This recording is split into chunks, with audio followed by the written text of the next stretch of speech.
cooking. Bonjour à tous, j'espère que vous allez bien, j'espère que vous avez faim puis que vous avez envie de cuisiner quand même un petit peu. Aujourd'hui on va faire une nouvelle recette, on va faire un fromage.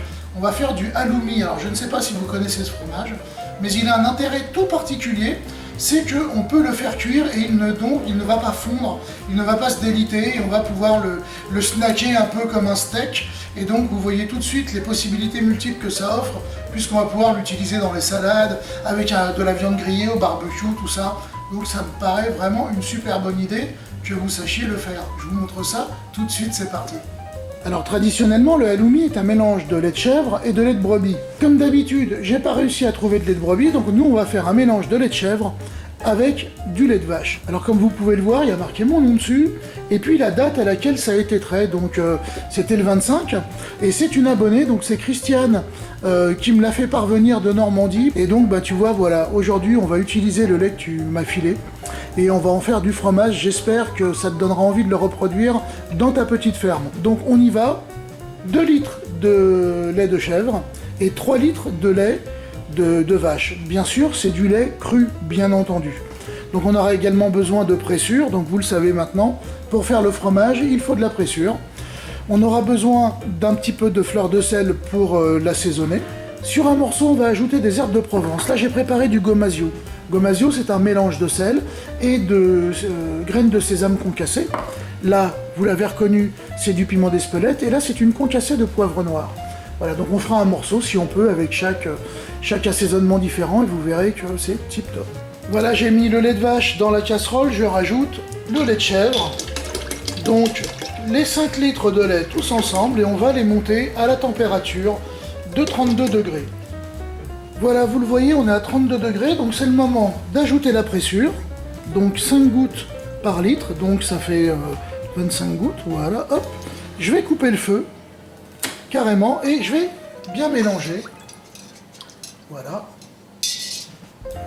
Voilà, je vais laisser le caillé se former tranquillement, et je vais laisser reposer mon lait pendant une quarantaine de minutes.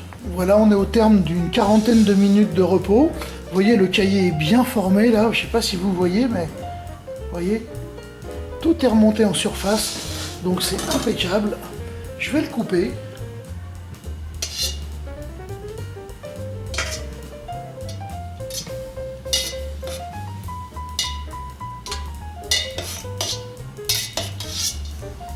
On va le remuer un petit peu. Vous voyez les beaux blocs de caillé que ça a produit, c'est vraiment déjà super chouette.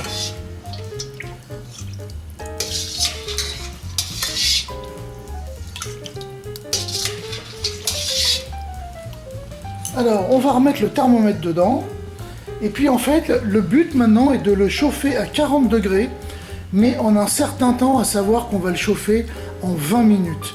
Donc c'est une chauffe très lente, donc on va mettre le feu sur 1, et puis on va attendre que ça monte.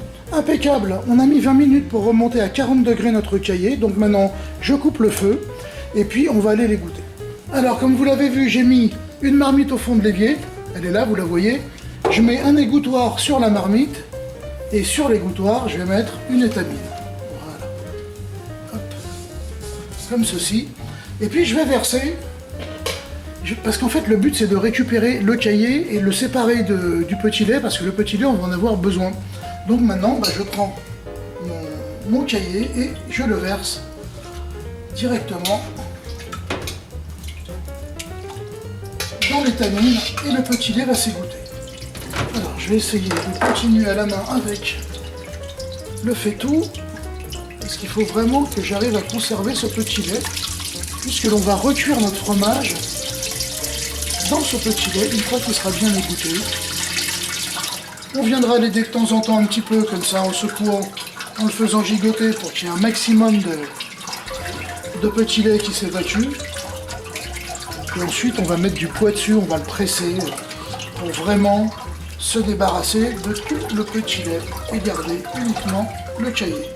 Alors je presse au maximum le caillé, vous voyez, de façon à enlever le maximum de petit lait. Alors j'ai fabriqué un petit égouttoir avec une plaque à four. Je vais étaler mon fromage.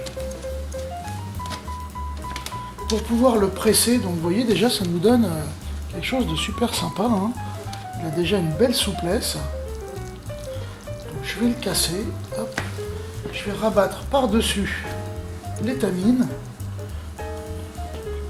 Voilà, de façon à ce que le fromage ne puisse pas se sauver.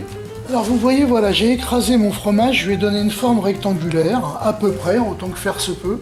Puis maintenant, je vais le saler à la fleur de sel.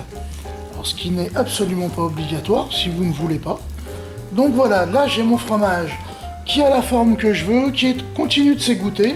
J'imagine qu'en dessous, regardez, hop, on voit qu'il y a déjà du petit lait, donc c'est parfait. Voilà, hop, je lui mets du poids dessus. Puis je vais le laisser s'égoutter tel quel. Voilà, j'ai pressé le cahier comme vous le voyez, je l'ai pressé une bonne demi-heure. Alors le plus longtemps vous pouvez le laisser presser et le mieux ce sera. Donc maintenant je vais le couper en morceaux en fait. Hein. Impec. Donc maintenant on va l'amener à... On va le replonger dans le petit lait dans un bain à 90 degrés maximum. Voilà, on est à 86-87 degrés, donc on va déjà commencer. Donc on va prendre un morceau de fromage, et puis on va le mettre dans le petit lait 87 degrés, voilà, on va le mettre au fond. Et lorsque le fromage va remonter, eh bien, on peut dire qu'on pourra considérer qu'il sera cuit, en quelque sorte. Et donc on le sortira et on va l'égoutter. Impeccable, le fromage est remonté, donc maintenant je vais le mettre à s'égoutter sur du papier que j'ai préparé à cet effet. Voilà, hop. Alors voilà, le fromage est séché, vous voyez, il est prêt. Donc maintenant, ce que je vais faire, c'est que je vais le passer dans un assaisonnement. Vous voyez, donc celui-ci sera avec des herbes de Provence. Celui-ci sera avec du gomasio. Celui-ci, ça va être du poivre concassé. Et puis le dernier qu'on va faire, on va faire avec du piment d'Espelette. Ce qu'on va faire maintenant, c'est qu'on va les passer à la poêle directement. On va mettre notre fromage à cuire tout simplement dans la poêle. Et donc tu vois, ils ne font pas.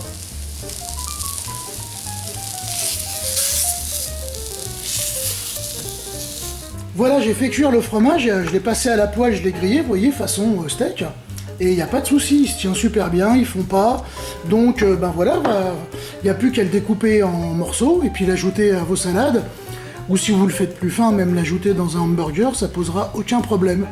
Bon voilà, écoutez, j'espère que tout cela vous a plu. Donc moi je vous dis à très bientôt pour de nouvelles aventures culinaires. Et puis je crois qu'il n'y a plus qu'à alors...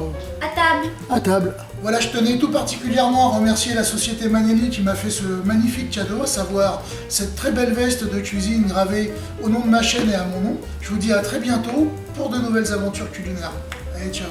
Cooking.